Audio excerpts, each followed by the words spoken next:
Oliku Baba TV program Ganga Mukenchi the Hot Cup at 9 ninze Simon Muyanga Lutaya Rashford Sankyo Nimunange Proscovia Salaamu Musumba Vice Chairperson wa FDC ate ndini Abdunul Sentongo Chamundu omwogezi w'ekibiina kya Justice Forum Jema sebonsanga era okubona mutya ye mwekaze emirimu gyebale tugezaako jeme ko baki jema nungi bitambula bijja bulungi Prof Shagaffe wo tulira okubonagana bw'okola mu gaapu leero oliwo ekyozirawo niwe ota ompaireyo niwe senye okuba kumpewo n'okumutimbagano gwa baba kale tuliwe bantu baliyo muliyo balungi bantu baliyo banange tutandise ekisiibo olwaleero okuba siga ifunga mwakayiba amabaati Jesus Christ okay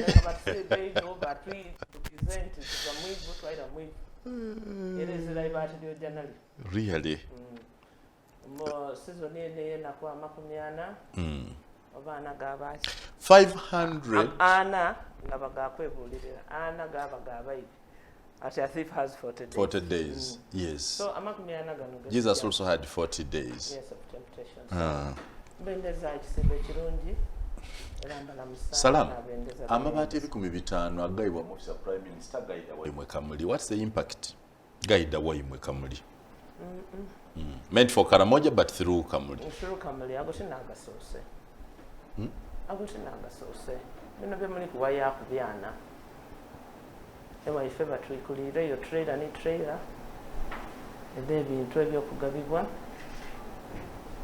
mu program ebeta busoga eya busoga yeri ku vote ya Luwero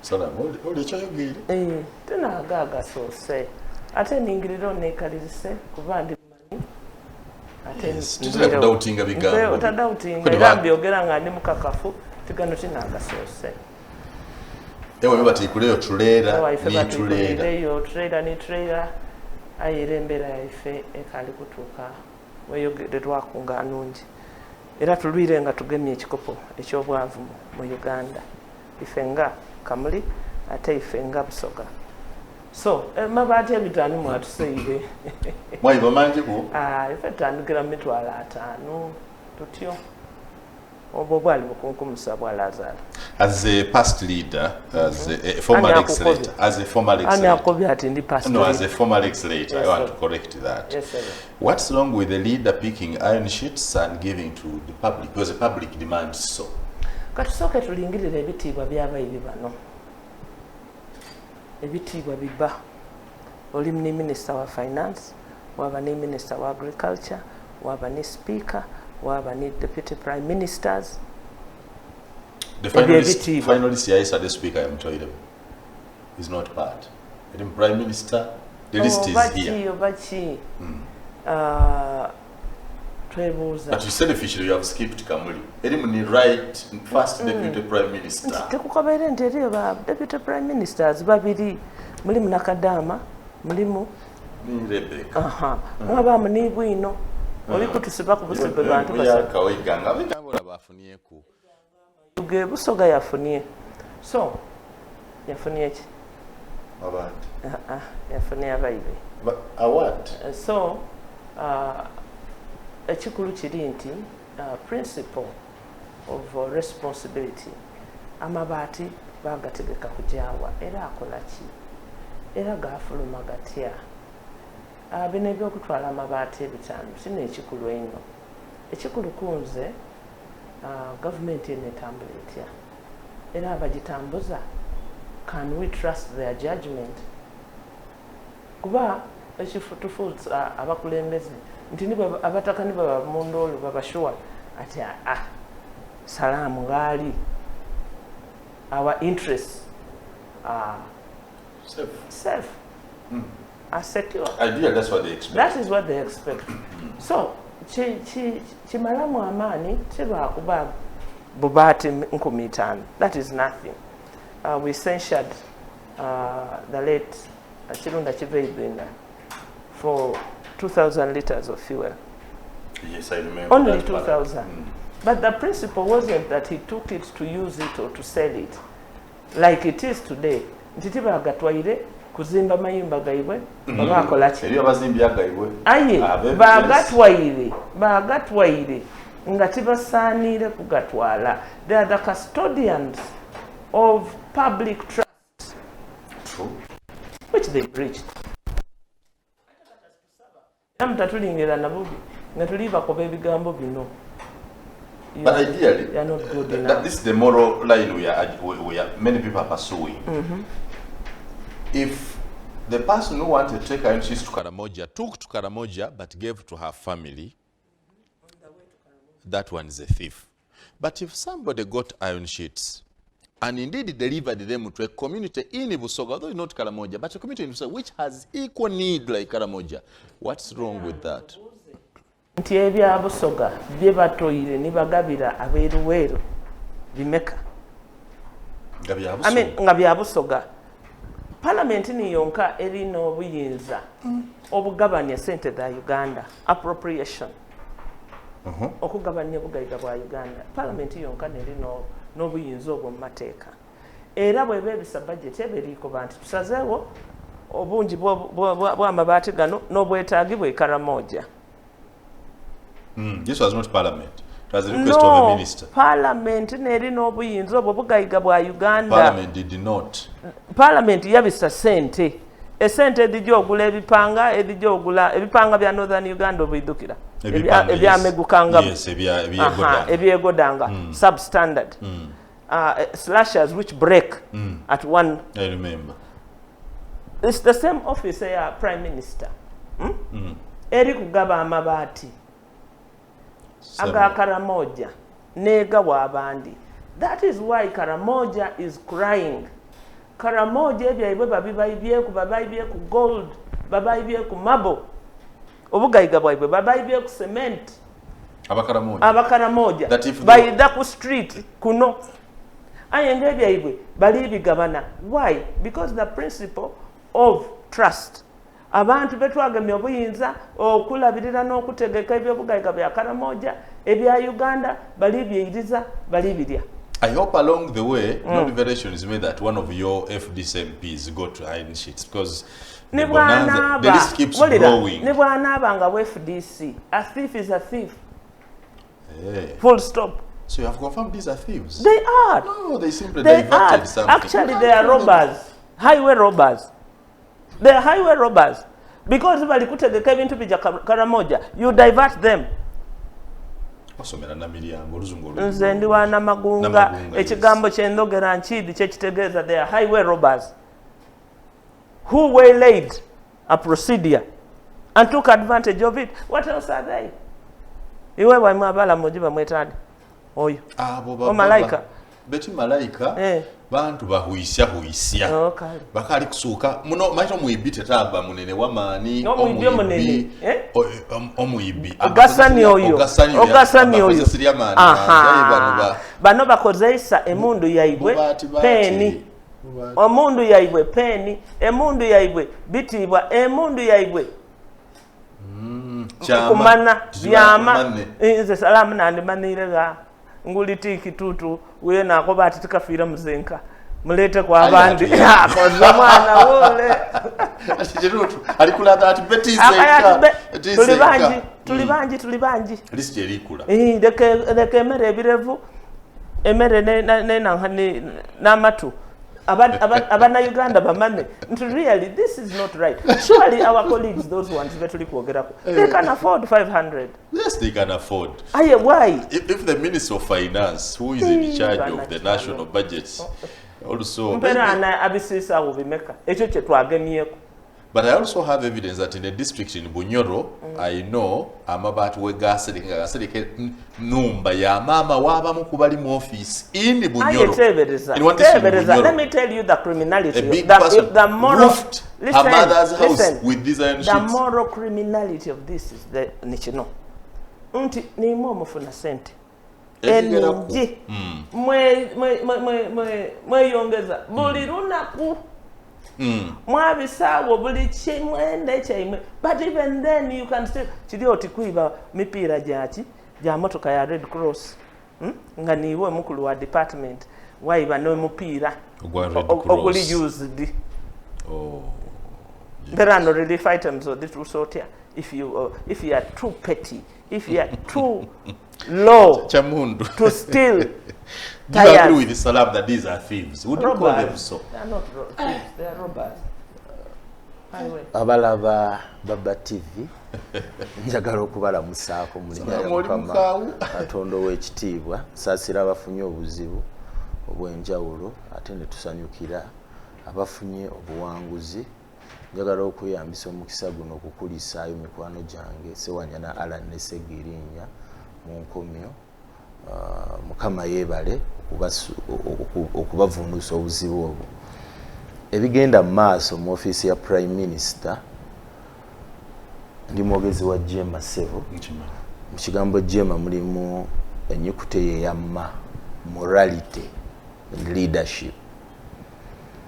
Ekyo buli bw'okinegelectinga oba ebbanga lye tukinegelectinze y'ensonga lwaki tuli wano we tuli. Nti mu bukulembeze tetukyafuna abakulembeze bagwanidde, tetukyafuna abakulembeze balina integrity. Simanyi kigambo kya Lusoga omusoga kati abalimu ensa, abakulembeze ab'ensa tetukyabafuna. Nti abakulembeze abakulembeze be tufuna abavubi nga President Museveni bwe yagamba nti alonze cabinet y'abavubi kugamba ensa zaggwa mu ggwanga tuwangaalira. N'olwekyo ebyo tebyewuunyisa bwe bibeerawo nti abantu babbye amabaati obubaati. Ekyo kyewuunyisa Uganda, kikyewuunyisa mu Uganda kikye batabba kikye batabba ne future bagiiba okutandikira no tebyewuunyisa. Njagala okugamba genda obatunda ekintu kyonna ekigabwa mu ofiisi ya Prime Minister, genda ewali obutale mu Kampala, genda ku hardwares e Nakasero, genda mu batunda electronics, ojja kusangayo. In fact waliwo n'ebintu bye tutamanya nti gavumenti ebigabano bigaba. Era bannayuganda si kiwanti wabadde yamanyi nti waliyo relief ya gundi item y'amabaati agagabibwa singa tewabaddewo bakubandulu kugamba nti bano bagegabanyiza. Ekibi mu byonna kwe kumala okugatunda ate nkugambye gajjayo ne bagagaba naye ne bayata abagatunda. Agenda ewali ewatundwa ebintu gavumenti byegaba wonna ojja kusangawo akakuti akaliko property of the government of Uganda not for sale. Genda mu Kiyembe waliyo bulb ze bayita energy savers. Bo bannayuganda batuuka bali ku level kyogandi kino not for sale and then you go ahead and pay. Kyekugamba nti ensi yafa, eggwanga lyafa, buli omu akola kyakola kyalabye. In fact amabaati ago singa abalonzi mu constituency ya Honorable y'Ekitutu bamanya nti ye teyatutteko bayinza n'omukonda eminga ne bamumma akalulu akaddako. Kino obeerawo bagabana n'otatufunirayo eggwanga we lituuse. Oyagala nti kati bannaffe ab'ebusoga abafunyeeko twa president wabaddewo nga weebale nkugambye nti ekyo society yaffe awo weetuuse. Ebyo babya appreciatinga. Nze waffe gyenviira ku kyalo kyange wavaayo ku Prime Minister gwe bayita Kintu Musoke. Yavanga wammwe Kintu Musoke abantu bamuvuma bamusanga mu mwanyizi ng'ali mu kunoga anoge emmwanyi. Bagamba n'obeera Prime Minister ebbanga eryo yakiika mu Parliament yali mu CA ndowooza najja ne mu 8th Parliament abadde Prime Minister abadde Minister portfolios ez'enjawulo naye abantu kye bamunenya kumusanga mu mwanyize ng'ali mu kunoga alya ku sweti ye. Omuntu yasavinga mu gavumenti n'oviira yawo. Yes. Naye ebivumo bye bamuvumo teyamanya kyakola muleera. Kakati nti awo wetutuuse nti abakulembeze ebyo babikola with impunity. nitwe kuba bamanyi ne society ebya appreciatinga era bw'otakola ebyo nawulirako IGG ng'agamba agenda kukola lifestyle audit y'abakulembeze President Museveni n'amugamba agenda nnyo kubanga Salaamu Musumba amaze emyaka nga tali mu parliament ng'anyirira buli lunaku avuga emmotoka nzito ali anywa azimba ebizimbe awuza tunoonyeze ku Salaamu Musumba ebintu ebyo abijjawa lifestyle omukulembeze w'eggwanga yagamba genda mpola ojja kusikeyalinga ababbi sente zaffe ate bazitwala ebweru kakati head of state wabanga mindset nga bwe babba ne bazimba wano zisigalako n'abahadde bafunenyakyo w'amabaati bwogambye nti yagawadde banaku omunenyaki tizooke munaye gali gagende Karamoja naye nga waliyo n'ebusoga abageetaaga n'abawaaabo ne bafunako lwaki oba omunenya kati society ekyo kyetuzimbye naye ffe nga Justice Forum kyetwakiraba dda nti twetaaga okufuna mulya nabo Justice Forum mwena mufuna sente za government funds you same government yagula amabaati na mwebawa sente zimizawo ekibiina batuwa sente nazine example zaabwe bamusolo batuwa sente nti era bazitegeka kuzibawa tetulemangako ku accountinga nti bazituweera ate tudaivatinga netukolesa ebirala tuzikozese nemugula emmundu Baba TV the hot cup at 9 prosper bya Salaamu Musumba ne Abdul Shamon Pros ensonga y'ebisiyaga I'm told all politicians like you and others fear to talk about it for fear that you will not get American and British visas. Say something about it. Baali bazungu abaleeta iteeka erya Sodome era mu badada baife era mu biseera ebya colonialism abazungu bwe wawambira territory eyafuuka Uganda eiteeka lyaliwo lebeeta Sodome n'ebisiyaga bazungu balala abo n'abaleeta Bayibuli eyatusomesa amateeka 10 era baali bakuliya abaida ne Quran ebitabo ebyo nga birina ebigemaganira era nga byona bisomesa plan ya Katonda yali ki mu kututonda kuba titwetonda beene plan ya Katonda yali ki plan ya Katonda yalambikibwa bulungi era buli omu aidde okusoma agiidi eneeriwo plan y'abantu kweyiiya etali plan ya Katonda ti plan ya Katonda so abantu buti what is wrong with it kubanga n'emmotoka gy'ovuga Salaamu Musumba Yesu Kristo yatambuzanga bigere aye mu plan y'abantu yatambulanga the principle is motion. How do you move? It's motion.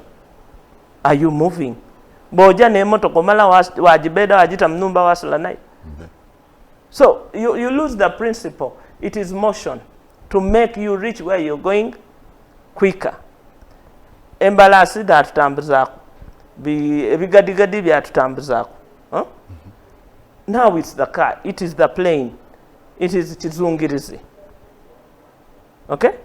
But the principle remains motion. Bino byali kwogeraku. What is the purpose of the organs? It's reproduction. Not only that. It is reproduction. Not only that, Salam. I teach you that. I teach you that. But the purpose, the prime purpose is reproduction. Would the barren be married? They are married. But if the purpose was ekintu kino babulobe ayenga era okikozeesa ku mulimu gwakyo kyaloba ng'emmotoka bw'enaaloba okutaamu engine. So buli kikyuka ku ntegeka ya Katonda, my choice me, nti tikijjaamu kasita kikyukaku ku ntegeka ya Katonda. I don't. What is liberty and freedom then? I thought liberty and freedom means to do what the I want. freedom to choose between choice. right and wrong. And somebody Yes. chooses wrong. When they choose wrong, they have made that To choice. them, what you call wrong is right. Let them have it if that's what they think. But don't propagate it. Don't export it to others who don't believe so. Who is exporting? Don't force it in their mouth. Because they're asking us, balikola ebintu bingi ayi kyendi kusinga okutya n'ebintu bye ndi kuwulira mu masomero. Paka wange Namwendwa Kidiki, paka wange Kamuli baliko bati headmaster atali kuyikiriza nankani eno tebali mulingirira bulungi era bali tajja kufuna aid. Ebyo ebintuntu byemukoba mbumulemereirwa okuliisa abaana baimwe, abandi baba baliikize baida baliisa n'ebindi. A short break. When we return, we look at another thorny subject in the political arena. Podcast at 9 ku Baba TV program ganga muka n'olwaleero nongera tokwaniriza tuli mu kitundu kyaffe ekyokubiri ekya programu eno. Abdunul, Justice Forum, you say there's that thing called the morality. Say something about the ongoing talk against homosexuality. Tubivumirira mu mbeera yonna esoboka. In fact, ebisiyagana abantu bwe babyogerako abantu balowooza kintu kya bulijjo. Waliwo n'abalowooza nti ababipromoting beeyambisa ababivumirira okuteekawo debate. In fact, I have been saying the same thing. Era abantu bangi Okubyogerako wakyo waloba promoting. abantu bangi baba threateninga temujja funa visa za America n'abivumirira tojja kukola booti bintu bingi ebyogerako naye ekizibu kinene. In fact abasiyazi kati kye baakola bayingirira generations zino tubiri mu masomero. Waliyo amasomero gye bateekyekweka na kwekweka. Mwalabe kyali ku Vienna College prom party, abaana abawala ne bajja era nga bo bali proud nti beeyagala. Kindowooza nti abatukulembera beekoza bwe babyogerako tebanateekinga action. Beekoza. We need to take action. Waliwo omwana w'Ebuddu, King's College Buddu, yagamba actually omuzadde yawandiika tutahando yetu omwana w'amaze emyaka ena omusomesa amusotomaizinga King's College Buddu. Naye oluvannyuma lw'okufuna And I remember the first lady testimonies ezo, gavumenti kiki kyekola okujjako okutuguyaguya nti naki abasiraamu ebisiyaga tubimanyi Qur'an ebyogera ku byavadde Katonda yazikiriza n'omulembe emirembe ebiri ndowooza ogwa Nuuhu ne Lut, ndowooza ye Nowa ne Lot simanyi Bible. Katonda n'azikiriza emirembe egyo lwakikola ekyo bubi bwakyo naye era ne bitaggwaawo. era punishment y'ebintu ebyo okusinziira ku Qur'an kabeera kalabba what are you saying? Kukutta Mu ndowooza yo oba mu Quranic teaching eragira okutta omusiyazi. Quranic teaching egamba ne omusiyazi battamutti era bw'osanga ensi zibalamuzaamu shariya tebatoleratinga nonsense oyo. Era osanga abantu ng'ali bisa agamago eryo ddembe lya buntu. Ddembe ly'obuntu lirina okubaako ekkomeyo, si human right. Okuva ku bintu ebimanyiddwa ebituufu ng'obikola reverse. I think that is a human right. Because the argument is, can government have a right over my behind? Should government have laws for my behind? how can they control? Katonda yatutonda ayina embeera ze yatuwa okweyisaamu yatudirectinga tuteekeddwa kweyisa bwetuti.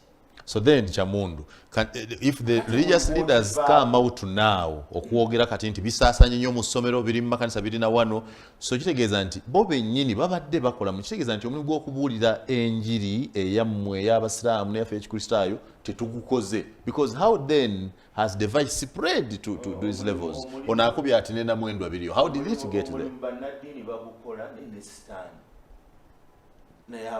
So akoze nnyo okusinga Katonda. Kubeera abasinga okukola ebikolwa ebyo si be basinga abatabikola obungi. Naye kiri kyogambye nti rights ziriko limitations. Bona agamba buli bwe tunakkiriza ebintu ebimu. Waliyo ensi abantu e South Africa abantu basanga mu brotels nga bali mu kukola babiyita batya sex mu luso. Ebyo tebali kwegadanga bakedde buli muntu. Mu mirrors nga kya bulijjo. Tutandika okugamba nti addembe lyabwe anti ogambye South Africa gye bali tusobola okubasanga ku street kyenkugambye South Africa ne bino babikkiriza bbe waabwe bye twogerako nsi eyonoonese ensi yali yafugibwa nnyo abazungu naye ate Africa naffe tulina ebyaffe tulina empisa zaffe zetuteekeddwa okukuuma zetulina kukkiriza kubeera nga tuyingirirwa ebikolwa ng'ebyo ebiva ku nnono zaffe ne kalikyali zaffe ng'abaddugavu. The Hot Cup at 9 ne Abdul Sentongo Chamundu. We have had the talk yebuvuddeko last week nga tubagamba nti kwankulidde ng'okulisaayo Nsowanyana ne Muhammad Segirinya nga baga nti okubajjayo kwali kuteesa waliwo enteesaganya n'okwega nti no tetukkiriziganya kuteesa na president wa ggwanga bana government on an issue of criminality muleeta abantu mu kooti mukole bwe muti. Jo Minister of Justice and Constitutional Affairs yagaye nti temuddamu kubuusabuusa waliwo enteesaganya mu kuta abantu bano. What's your view? Ekyenteeseganya oba ekyokubata kakati olwokuba nti tulina principles bannabyabufuzi b'ennaku zino tetukyalina nsa abantu bye baagala okuwulira abantu bye babagamba tewali principles muntu nti kino nkiyimirirako kino nkikkiririzaamu kuba in fact mpulidde abantu bangi abakugamba Uganda is a dictator. Abantu bateebwe mu nkola y'amateeka erinnomu nga bakwatibwa babadde mu makosa. Ask a dictatorship to follow the law. Amazimuze neewuunya abantu era mu debate ezo nziwulira naye nga ziri disgusting. What is wrong? Kuba Abaganda tulina olugero lugamba bwe kitaliiridde nnyina. Bw'oyagala okukolera ku bulamu bw'omuntu bwe tutamanyi na mbeera mwe yaviiriddeyo nga mulaba ali mu kunyigirizibwa obukolereko ebyobufuzi. Kubakola byabufuzi. No, the principle, they are saying the principle is if there were discussions, Mr. Chamundu, if there were those discussions, the party would be informed officially. NOP is saying, the NOP leadership, that we did not know, we are not aware. Okugamba nti tebamanyi kuba zisobola okuba individual efforts z'abasibe abasibiddwa abawulira okunyigirizibwa ekyo nakyo kisoboka pati okuba nti tekkiririza mu kuteeseganya n'okuba okuteeseganya ku criminality. Kakati nti if somebody alleged that you used the machetes to kill people and you're held in custody because of that, bwe muteeseganya ono okumuyimbula bali be mugamba nti baabattira abantu baabwe babafunye justice because you are from Justice Forum. Abakola argument eyo nga bakakasa nti Segirinya ne Ssewanyana be baali emabega w'omulimu ogwo. Whose duty is it to prove? Whose duty is it to prove, Chamundu? That's it. That's it. We shall respect. So if the state now says mubasabye, because the report is that mwabasaba, there were talks nga babasabye nti tuwogeremu. Ekikulu kiri nti tuzaanire ino munsi yaife twagidibaga yabula kuno omusimamo tugidibayize omusimamo anka weyemereire omusingi tuli ku musingi ki gwe tuli kutambulira ku lunaku luno munsi yaife yetwetegekeire beene yetwalonda lukiiko lulamba okukola isemateeka nga tuliko banti lulo olw'abazungu ni luno olw'obote byali bibi ife beene katusengeeza amateeka agatutambuza ng'eggwanga kuba eno Uganda yazimbibwa buzimbibwe bagigayita bugayite nga bantu baali beekolera byaibwe bagema Buganda Bunyoro Busoga Ankole babigayita ebyo byonna amanga gaali 13 bagagayita galala aye nga buli ganga lirina engeri yeryekoleramu ebyayo so basengezamu ebyo byonna ebinatukuumira abalala ng'eggwanga mbeera ano bw'okola isemateeka bw'otamwenda omukyusa nga bwe twakyusa ebisanda n'emyaka bw'otamwenda omutoolawo ng'Amini bwe yakuba yakati eyo njitoirewo ogitoolawo butoole ogitoolawo waafuga bufuge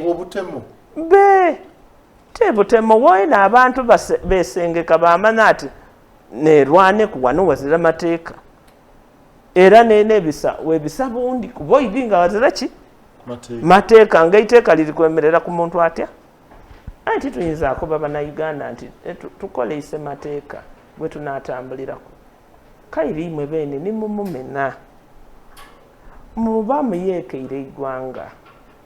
It is treason, it's high treason. It is subversion, it is everything wrong. Because when you have an agreement, you stick with it. Whenever you break it, it's a breach. Okay? These are simple things. Binati ibintu na bya ogera luzungu lungi. Omuntu ng'omuntu ni mwene timetable mu bulamu bwe mulimu amateeka nti bwe mpeze emyaka 13 mfuuka mukazi. What shows? That shows. Bwe mpeze emyaka giti mba nfuuse kino. That's the natural constitution. So, a social code. And God has kept that for long. He doesn't change. They never change. You will become something even if you don't want to become it. Nebirevu bikumera esaatu etuuse. Even the voice breaks when the time comes. So constitution if ya Uganda ekoba ki nti omuntu aba innocent, presumed innocent until proved guilty. Ate proved beyond reasonable doubt. Ngoka kaisa agazira bomulumulu. So betwagera mukusibibwa kwa Alan Sewanyana ni Muhammad Segirinya kiriko banti balowoozebwa nti baali mu kikwekweto ekitema abantu aye nga nibwo obuuza omwana omuto akoba ati be tibasobola tekisoboka. How do you say it's just not. How? Alan wa myaka emeka omwana I think he's Asatu. He's a young man. Segirinya wemeka around the same age. Who are basinga aba abaana tibayinza kuba nga bakola olukwe tikisoboka. Salaamu yetu wawire tobaayo nibwe ntabaayo iwe bwe bankoba ati oli mulogo kowakana nkulingirira nti nakoba nti tola mwengaite edombone kuba abaloga kunkudira bwire kubunankani obugero obote kuba wabukonta nachi. I just look at you and there's evidence. No, I'm a social worker. You know abalogo che bakola babita balikwetolola balikwekinya but so looking at your feet they would tell me your feet speak a lot about you. So you speak to say that you do not believe in any way that no more Ugandan. No more Ugandan. Why then did you have to negotiate with the allies? Or why did anybody have to negotiate? That is the second fault. What did they negotiate? Did you release? Negotiation means impankuwe. What did they negotiate? Was it a unilateral decision? Nti balekule? Bana, mutapapiranga chintu nga temusose kuchekenenya. That I agree, you confess and be there's forgiven. Amnesty. The There's amnesty. biblical one is Do that you know confess and be forgiven. you know there's amnesty. Amnesty. Mperano. Kubanga baba kugema niba kusiba. Niba kusalira. President alini prerogative of mercy. Prerogative of mercy. Okusonyiwa. Yes. Biri mu maaso, mulindwa biri mu maaso. Era mu history yaife. By that covenant, he has benefited from the prerogative of mercy as a politician. Aye bamusalira omusango. Gwamala omusinga. Bamusonyiga. Nobody complained. Nobody. Because the president exercised his prerogative of mercy to pardon him. Mperano bano oba bali n'omusango. Mu kifo ekyokunegotiating ebyo bye bali tukoba. As if negotiation is also a big plus. Why is it written in the Constitution? We are calling it negotiation politically, but maybe it could have been arbitration. I don't know. It is nothing. Would you call it arbitration? Arbitration, you go to court. You have had 365 days plus other days to prove your case. You have failed. You have failed. No, the state failed miserably. No, release on bail doesn't mean that they have failed. They have the evidence. Gathering evidence. Yes. They have the evidence. Batandike. When they wanted to start to you applied for bail. Bail, but you're applying even on day one. Because you have a right to bail. Okay? It's a constitutional right. So, kalo olobye omusango gumalirize. So, bino bye bali kwogera byonna byonna. But do you believe there were negotiations? I don't know. This is what I believe negotiations are. People reach out to others in their individual capacities. I think this was individual. It was never institutional. Nti ekizibu ekiri mu opposition yaife ni kino. Parliament is setting up centers of power based on the 1960 experience where Benedict Chiwanka, the head of DP, was out of parliament. So Basil Bataringaya became the leader of opposition. So you set up people to conflict. It's a conflict area. Omukulu nani? Omukulu aba ni president wa party. No. The leader of opposition in the parliament. No, sir. Because one is an arm of government, the other is simply a sideline grouping. No, sir. That is where your problem is. The leader of opposition should be the president of the party. That is a delegated function. Just like you see, the president are delegating a minister of finance is the minister of finance. The minister of finance is a delegated function. Okay? So, Parliament is an organ of the state, one of the three arms. Power belongs to the people. Those are areas, are organs of exercising power. Areas, but the fundamental basis of that power is the party, where you come from. And you should be getting policies from your party. You don't create them there in office of the lead of opposition. You go back to the party because it's the party which is running their agenda through you. You are not the party. So, baba malokutamu those contradictions. Omusoga tageza ye omusoga meaning a common a citizen.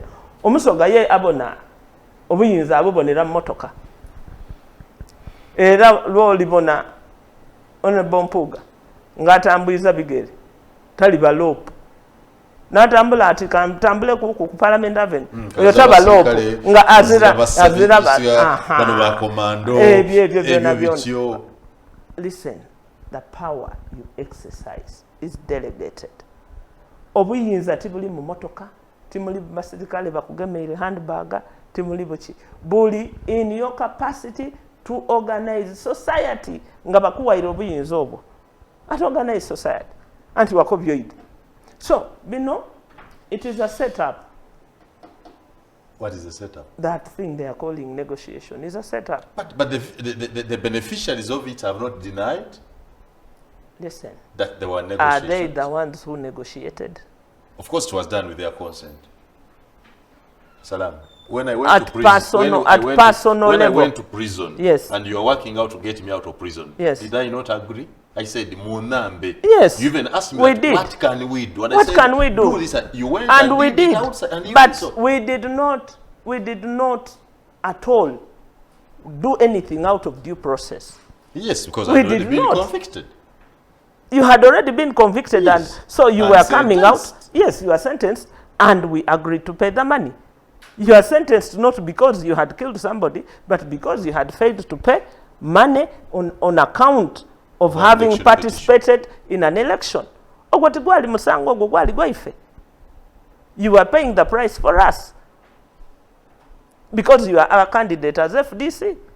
So I was duty bound to do whatever it takes to resolve that matter. And resolving that matter meant that I find the money.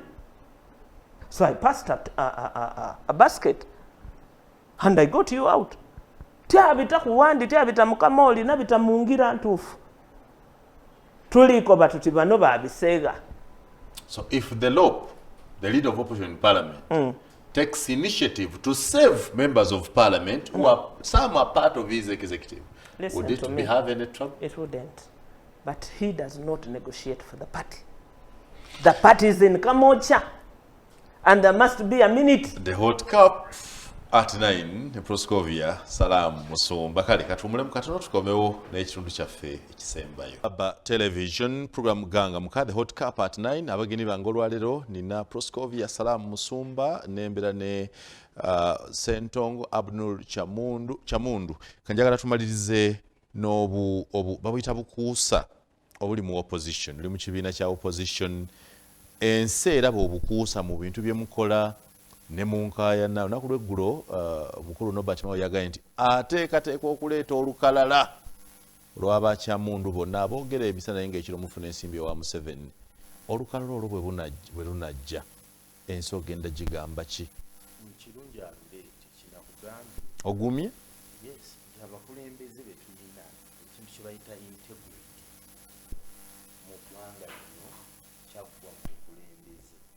bukulembeze bulimu abantu abatateekeddwa baamu ebbula ly'emirimu Museveni yatuleetera lyatuusa abantu nti osanga omwana ava e Makerere ng'afunye bachelors kyasobola otuukirako ekyamangu ekivaamu ssente kusaba ofiisi ya byabufuzi kakati ate ne dictatorship ya mwami Museveni dictatorship gya breedings ebbanga lino eddene etutuusizza mu mbeera nti olwaleero agenda ya munnabyabufuzi w'opposition yenna eri ku Museveni atuviire era ekyakinnyonnyola obulungi saatuviire agende agenda ya mu opposition yonna ya Museveni andabe kakati abo gye bali kyenkugambye yakulaba abasinga olw'okuba nti abantu bajja nti banna erisiri gye nnina mpanvu nnyo bonna mbalaba nti olw'okuba abantu abazze mu politics bantu abatalina mirimu bantu abanoonya survival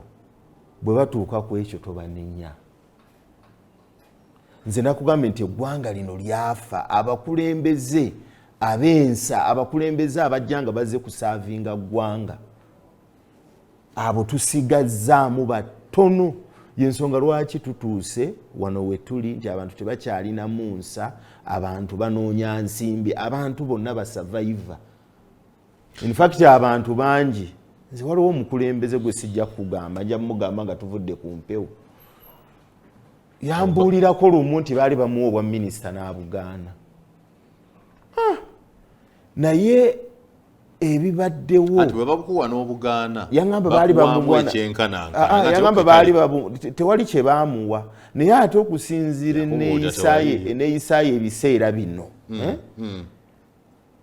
nga bamuwa n'ekitajja mu bwrdc n'akyamuukirira ndaba ngeri yali akola bukozi statement yali alimba kyengezaako kugamba nti abantu bangi olwaleero tebali mu byabufuzi abantu bazze mu byobufuzi nga mulimu omwana avudde Makerere talaba byakola n'agamba kangende neesimbewo ndi wa side gundi naye nga talina ideology kyagendamu kyakubeera kyakusurvivinga kakati bw'atuukayo n'atandika okunoonya ssente bwe ziri ebyo byobufuzi byaffe tubituusizza nera mukwano gwange musuubuzi wa mu kikuubo yaŋŋamba anoonya omulimu gw'ayinza okufunira muwala we bizinensi gy'ayinza omumukolera n'afuna miliyoni 2.25 omwezi mu Uganda tagirabamu naŋŋamba mbadde njagala nkwata miliyoni zange 5 alina muwala we yali yakaguraduatinga agende yeesimbewo ku bwawuma n'MP mu disitulikiti gyagenda okukwata miliyoni 5 abiwa omwana afunemu ssente ezo nga tagiraba nagamba ngenda anti ayinza okuba tagimanyi ayinza okuba nagamba nti akangende nze omwana kangenda mu sponsoringa agenda wangule obubaka bwa parliament bawuma n'MP ezo sente ajja kuba asobola ozifuna tajja kukola ki tajja kuntawaanya ajja kufuna n'omusajja obuvunaanyizibwa kakati ebibalo ndowooza olaba ebibalo kati byabannabyabufuzi bwe batuleetera era yagenda n'awangula omuwola gyali era yawangula as a politician ali mu opposition Kyamundu kizibu ki okusinkana president bwakuyita naga nti sebo mmanyi gwe mwogezi wa jema jangu twogeremu kizibu ki what's wrong with it kati mu nsi efugibwa ku demokrasiya mu nsi omuli demokrasi ekyo tekyandibadde mu buzibu kusisinkana mukulembeze ku exchanging ideas yes again nti kino olowooza bwoti mbulira kyolowooza ekyo tekyandibadde mu buzibu naye Uganda tutulina president ekisooka atarespectinganga birowoozo alternative views zimuweereddwa ebbanga lyonna kuba abantu bakikozeeko bagezezzaako in fact lwasembyeyo n'agenda n'asweyaringa n'affidavit n'agamba nze tibuhabulwa yetawabulwa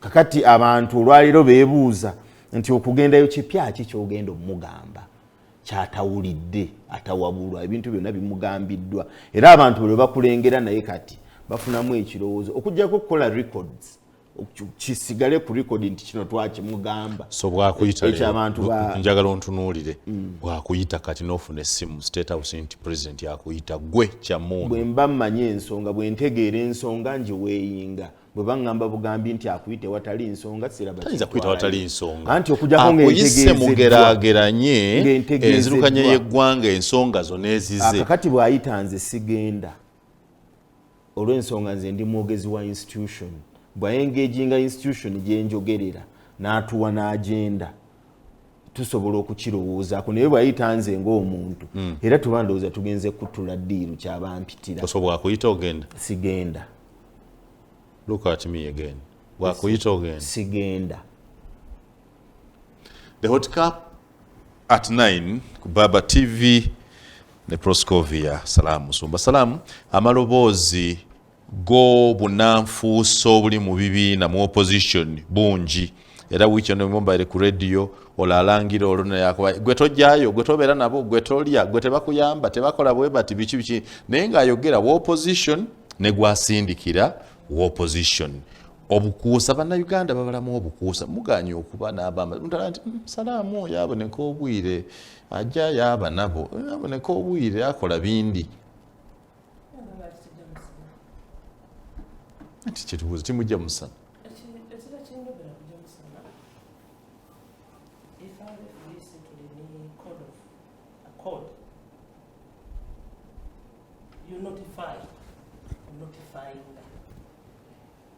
notifying the leadership. Yes, 24 hours before you notify. That's the code. I'm not aware. This code is there. I'm not aware. if the president calls me today, Yes. Simon Muyanga, me, As a private citizen, me, Simon Muyanga Lutai, yes, you notify that he wants to the meet me. leadership. You notify the leadership. I have to notify you. You have to notify. Yabana mfunie Eisimu, omukulu andese. bandese. Bakwete TB. I notify you. Yes, you do. It is that notification so that your colleagues don't see you. You have notified them. They know. Has anyone done it? Yes. We come to the constituencies in it. I'll give myself as an example. Nili constituency, Musoga. Yes. Very different. You are Musoga leader. Yes. Very different from FDC. True that. Okay? Nili constituency, Eyedini. It's different from. Nze gwobona wano ndi bintu bingi no. Okay? Yes. So, party understands all that. Because I'm honest with them and say, nze tidiwa just FDC, ndine ebintu biki, era munoze kuba ndini social capital yendida nayo. You have constituencies. I have a constituency. I'm at this large. Ni mweje muva mumbonawo. Okay? So, when that happens, you notify. So Salam meaning that if the president called you today, yes, you would go to State House. If, for instance, today, my Catholic Church, they pay otujja okusaba na mugongo. Aye tuli kujja olwaleero okusaba mu Parliament. Bishop wange, Charles Martin Wamika, najja okusaba. Okay? In the past, the bishop has antaire ku kakiiko akajja presenting issues of the Basoga Catholics, because we are the custodians of poverty. Balina ensonga de bajja okwogera naye.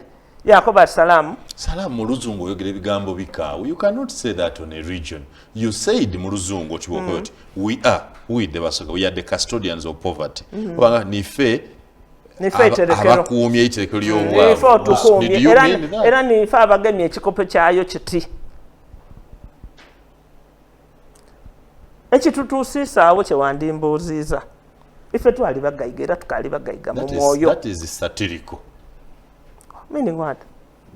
The statement you have made is satirical. Satire. It is a mockery to the Basoga. No, it is not. Should be suspended from the region. Lwaki ndogera ku Basoga? Kuba ni bonka bensobola okwogerako. Kuba ndi Musoga. Andobera kweyogerako. I cannot say that of any other region. But there's nothing good in you saying that we are the custodians of poverty. We are. Do you know how old I am? No. So, at my age, I'm able to make statements with proof because I have lived all these years of independence. I know how we were. I know how we have degenerated and who has led us to this. And we must stop it. And we must stop it by working and talking truth to authority. If any bebaima special program, Luweero, Bani, if eba tuima, ayenga twatyama kunga Busoga people, Busoga chatter, twajita ni Parliament. Nife beba koopera ku regional tier, yona bajinyantula, nife bya ife bebaiba. We were the industrial hub of this nation. Abantu baida bagagalide waife bamala balomuka bajega ibwe bali mugafo ganene nife bali kuiba nife beba banya. It's like a group search to deliberately agree. You can make what oyezokola ekizibu by omission or commission. Okay? Abali mu government ena abakulu batukolera itima. By policy, but was a by policy. Okukyusa industrial area. Ngate ni febene power. You know that power loses. We lose power as the lines go farthest. eyo bwe bakyusa police eyo bagati amasanyalaze gaidagula kyenkani everywhere you go shaitani ifo tugagereza. Why did I think you are smarter than that to say nti abali mu government babayita nga abali mu government babayiremu bene? You have had the speaker for so long, the secretary general for so long, the presidency minister has been with you for so long. Nga government eno bana wolira nga bana abayiga bulungi owaimwego bataawo mutayogera mujangu okola muti batwiba amasanalaze gano nga migereko ni minister Budagali Isimba go back to Budagali and look at the private partnership they were building. We said no. That the man telling us that Uganda will be better by 2040 is a Musoga called Dr. Joseph Muvawala, steering all other areas to show how we are going to develop. And you, ababbye, you were saying that you are concerned with poverty. Alina plan chifo Busoga. Nenda kwebyo bya planninga. The national planning ya Basoga ko bati imwe Busoga tutibwe tutegeike. Unpack it for the Basoga. Mutatwegemereza kutukoba ate waimwe naliyo mutayogera tutayogera chi. The results we want to see that. Don't cover ate ndi kusiba muna. Ndi kukuti oli kukaga because that's the bitter truth. I want Busoga's program unpacked. Do you want to tell me that? I want Uganda's program unpacked. I want Bugisu's program unpacked. Metu bigaite. Ngabo biwumbulula nibo bigaita. Webonamu. You don't see Busoga in the National Development Plan? I don't see it. You don't see Busoga? I do not see in the National Development Plan in 2 and 3? Nkobera, which roads are there and which have been worked on? Show me. No, Luji ibindo kuveka, Luji kambe kuve ibindo wakolebwa. Olubita isimbe ne waimo kuja utubita wanoteka yume eyo damu, eyo ni bridge was trying to repair the mistakes they made in Budagali. That dam is a pending disaster. Ejakuwomoke egwe. Salaamu. Nze mwansina igalawo. Toyenda kumanya mazima. Nze ndi kukobera, I know the truth. If you interest yourself in the truth, understand how did Busoga become poor? And when did they become poor? And what did it lead them to? Ife batusigaza kugafo oyo nina nkani bwe batulira mule oyo nina nkani tulya bifo tulya program tulya bifo. So what if mubiro? Because we are entitled, we are entitled to serve our nation. You want as to well. say that you before to bagassa? Bitugasa by sitting on the table. Ayinga byebalite samuziramu. I challenge all the people, the big people, to show me Busoga's plan. Maybe waiting the custodians of poverty. Where is Busoga in Uganda? Where is it? I'll take a walk with you. In the whole of Busoga, or Ndage, or because of so and so, this place is working sustainably. Ole abali mirenjiro okuva mu sita yabita paka majjanji. Yaji kuba kolas. Yaleta amasanze gabu ne mayu gatuuka ne bonda. Gabale mu kukozesa. Abagatuleme gatya. Ngabwe bazimba engudo okuva okuje Moroto baje balete cement quickly. Ni majanji. So that the products can come quickly. The Musita Majanji road cannot help Busoga in any way. But do you know that road? Do you know even its quality? One of the best, not really those. The road is good, Salam. Basing on which? Lufanano lwe kaliro lwa imwe. All 1970. Of course, that was a different breed. Do you agree with this, Salam? President wa Mwava Busoga wa Jem. Kyenyinza okugamba nti economics omutono gw'emmanyi bw'oba oyagala okukulaakulanya abantu nze ndowooza n'ezo projekiti z'okulima enguudo projekiti zakwerabisa kulaga abantu nti tulina kye tukoze pure economics ng'oyagala okutaasa abantu kubawa capacity egenda mu katale kugula ekyo which one should come first tusoke tubawe sente before luguudo sente reduce your taxes ebyo ebyoluguudo ekisooka for instance Busoga yina ebintu byali emanyiddwako abantu balimanga pamba ffe nga tumanyi pamba aviirawa era kibadde kikendedde ye gyali zikyaliraba naye kati kwe kugamba waliwo eza parish development model mutuule ng'omuluka muyiye kye musobola okukola oba mwagala kulima pamba he is the capital Busoga manyiyo n'ebitundu bye mmanyi obusente obwo miliyoni 10 ekyo mbukibawo omuluka ogulimu ebyalo 12 ineya mu mwaka gumukyeza 5 years kyonna kyekiri 5 years miliyoni 5 osangayo omuluka gumu nga gulina obusente obwo ng'ekyo si kye beetaaga ekyo kya byabufuzi nga simanye entandikwa skimu ebyo ebintu by'obuyayiyayi olwaleero Busoga kye yeetaaga kintu kikuumira muntu sente mu mpale n'agenda n'agula teetaaga luguudo lw'oyogedde olw'emusita simanya yeetaaga mukolere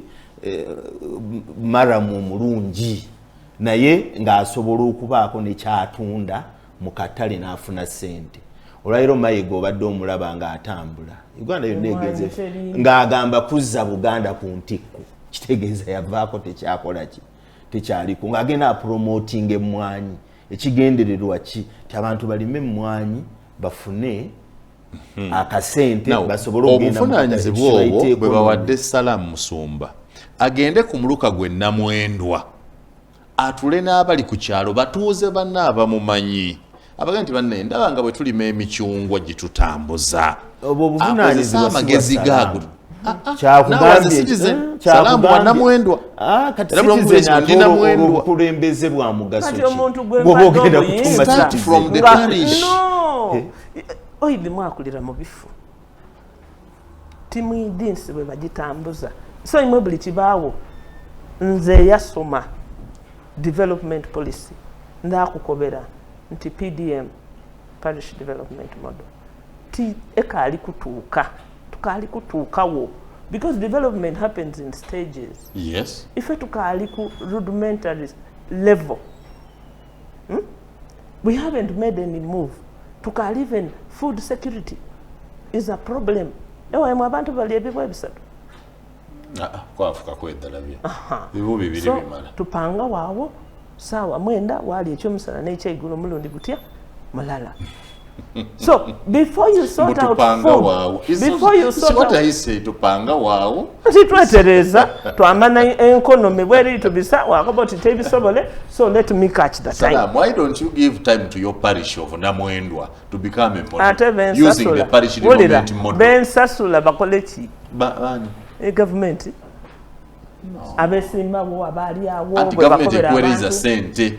Ntitweke knowledge go tell the people of Namwendwa oluyalo lwidwire emicungwa balikati yoko abe Namwendwa tibana bwe filime emicungwa era tisobola akoba wulira tisobola akoba bantu kukola kintu nze kyentakoze. I'll tell you nali chairman wa Kamuli nga operation wealth creation elimu era buli kye baleeta nakikola nenda akobera nti nateme emwani nga denga ku side muzira miramwa emwani myself I went and cut it and I spent loads of money just to do a model.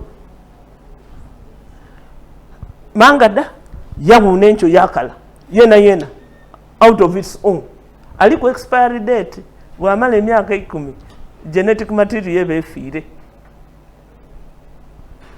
Emichungwa the same thing, the citruses the same thing. Ndikwenda batutwale awali model farmer asinga kunze bankobera ate ebyono lived beyond the lifespan of 7 years. Nothing.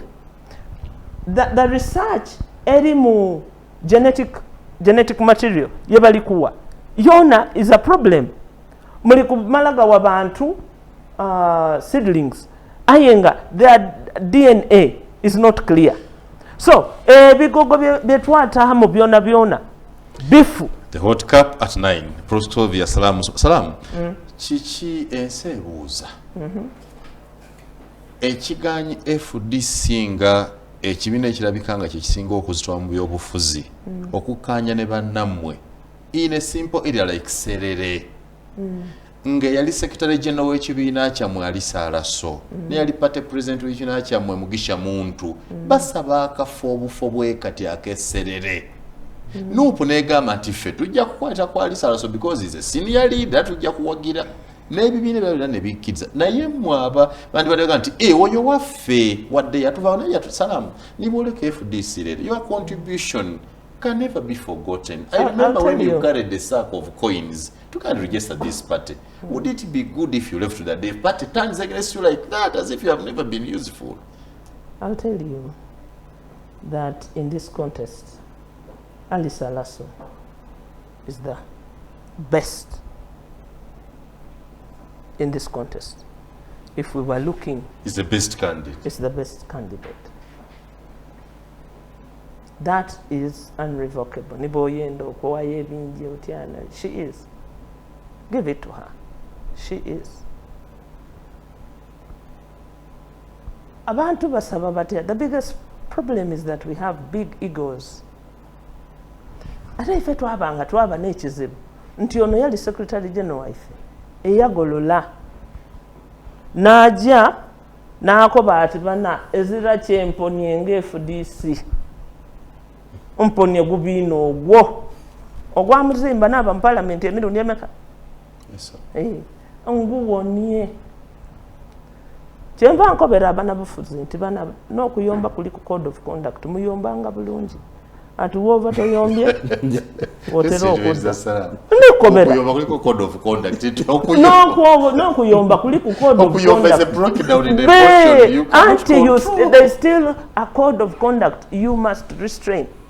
Mperano, if we never received any request, if we did, we would have considered it and I would have promoted it myself. Salam. We never. The woman knelt Jews yayimirira muona nti bakola bati bakola. That is for media. Muwandike baluwa eri ife okobo tubana tubaide tusaba tubabone ensonga nino. That is how parties communicate, not on media. Not on that. And I had all that. Be on record. Yes. ANT did not approach FDC for support to Ali Saalaso. It did not. Then how did NUP go? Do you want to say that NUP? No, they could have reached out to NUP in writing. They went to their headquarters. Okay? So, that is how parties... Njakulaba ino nimwe. Kubanga timuidi how institutions operate. Institutions operate in a structured way. Nti ba members banabuza decision eyo mwagituuka ku mutya twidako nti twafuna okusabibwa okuva mu banaife era twakola tuti titwidako nti twabona ku TV nga bali twegayirira tujje be. But you have just said here, yes, that in this contest NRM, everybody, Ali Saalaso is the best candidate. Correct. If that is in your knowledge, it is. Why do you need anybody to push you to support her? I am not FDC. I am a party member, but FDC as an institution is answerable to this nation and its to members. And it only answers formally. Okay. When NUP came to support your Okia, Atan Okia, did you write to NUP? No, we didn't. You didn't? We didn't. So they came. They came to support us. But you did not write to them? No, we did not. So why did you want ANT to write to you? If ANT wanted us, they should have written. It will happen any day, anytime, anywhere. Today, even when I'm dead. That's how institutions operate. That is how institutions operate. Because you need a paper trail. You need to account to yourselves for your actions and choices. You also need to account to your membership. What will it please you tomorrow if both Rute, Emmanuel of FDC, and this Ali Saalaso of ANT lose this election to NRM, yet the two of you are in opposition? That if you work together for a simple Kafobu 4. Let me tell you, it's not Kafobu 4. It is an entire pattern. It is a trend. It is history being written today. It's a political tradition being written today. Don't minimize what is happening today. It will be a reference point. If they lose, it will be a lost opportunity. And it must be a learning stage How for all really of us. do you want to learn? You have had this Eriyo slow learners, eriyo quick learners, Salam. eriyo slow learners. If I sit in a meeting and the meeting makes the decision it has taken, do you want me to go against it? If Alisa also had the issues, for example, they not write to you, Yes. do you forget the love of Teso for FDC? Do you know how the religion loved us? I don't. So why do you not look at that? I cannot forget Teso's love for FDC because it is the heart. Even Serere's love for FDC. Yes. We messed them up. We, the leaders, we messed them up. And so we picked the pieces. It was the same Secretary General who scattered the party. You can't blame it on the Serere people. But look at the shame of Patrick Oboy Amriat standing on one pulpit to tell the people of Teso, of Serere, not to vote someone who built a party where Oboy is a president today. Imagine that you stand on a foundation built by your father and you say that man was... I'll tell you, it's not a shame. It is tragic. It is tragic that people from the same region fail to agree on a matter that they started together. Ali Salaso, if I must remind you, did not believe that Patrick Amuriat Oboy was good enough to be a president of the party. She did, but she said she's a village. I said she did, but she said it's too village to manage national issues. And was right. The man is a villager. And her, she is a what? And her, she's a what? Chamundu, let's wind up today's talk. Ebi opposition. Jeme Ruda wa muchino, wa mwabizize buzize, wate mwabifundi. Mwaina mu candidate. Na hine tumu withdrawinga. Olw'ensonga nti yayitanakola ground yemala. You normally withdraw in favor of, so mwamu withdrawinga to support who? Ekyamazima twamu withdrawinga naye tetunabaawo candidate gwe twepronouncingako nga party. Yogera amazima. Are you for FDC candidate or for Ali Salaso? Oba muwagira wa NRM nakyo kisoboka. Tewali muntu yatutuukiridde mu opposition. FDC tenatutuukirira. Namwe abali mu opposition mwagala entondo n'obuntu tewali yatutuukirira, tewali yatuwandiikira. No, of course. Abali mu nsika abalana kamulinga abali mu comfortable zone. Tulekera bammemba baffe omukisa abali eyo beesalirewo olw'ensonga tetumanyi nnyo issues ziri ku ground. Naye candidate waffe yatugamba nti abakulembeze b'ennono ewaabwe ndowooza basalawo nnyo bannaddiini bamutuuza ne bamugamba ave mu kalulu. Era tebalina gwe bamugamba nti wagira omwo. Kuba candidate waffe gwe twandisinziddeko kukola decision naye talina gwawagira. Kuba candidate abakola ki abaliyo. Naye nze ng'omuntu ndi sympathetic eri Honorable Alasu. You are sympathetic to Alice. Ng'omuntu yali legislator mulungi. At 9. Salaamu Musumba Kirizant is the best among all, but he says tebabatuukirira. Having seen... Listen.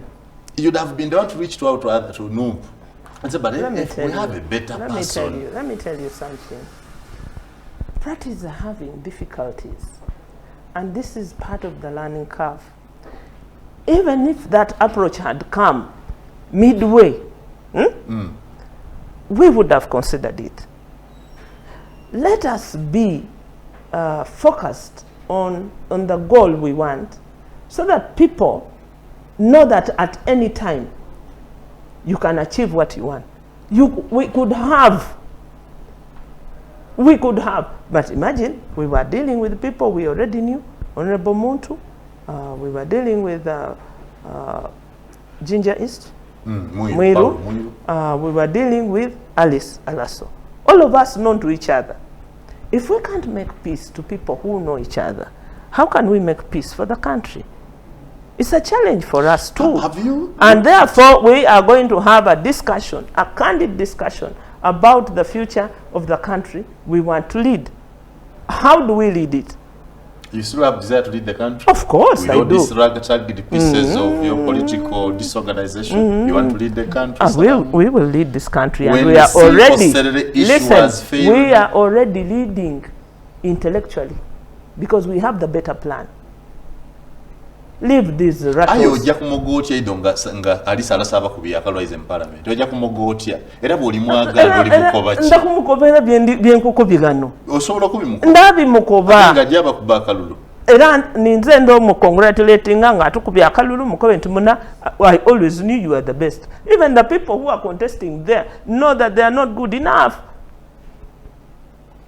The Hot Cup at 9 Kubaba TV muganga mwekintu alero mbaye ni Abdunul Sentongo Chamundu spokesperson of Justice Forum naba ni Proscovia Salaamu Musumba occasional guest ku Wednesdays nga tuogera ku nsonga ediri mu igwanga ebyeserere cyo tubimaliriza tulikwendeza abeserere kisere kirungi tubendeza okulonda okulungi aye kankobere nze ekinumye obwa electoral commission obutamana nti olunaku olukululuno ndowooza eziramu katoliki there is no Christian in electoral commission to know that on a day like this you cannot have elections. They could have put them there tomorrow. The elections are tomorrow. Today is today is the winding up of the campaigns. They're just winding up. The campaigns were winded up yesterday. Today they are planning. They ended yesterday. Yeah. Okay. Ended yesterday. They respected your Oh, Catholic code.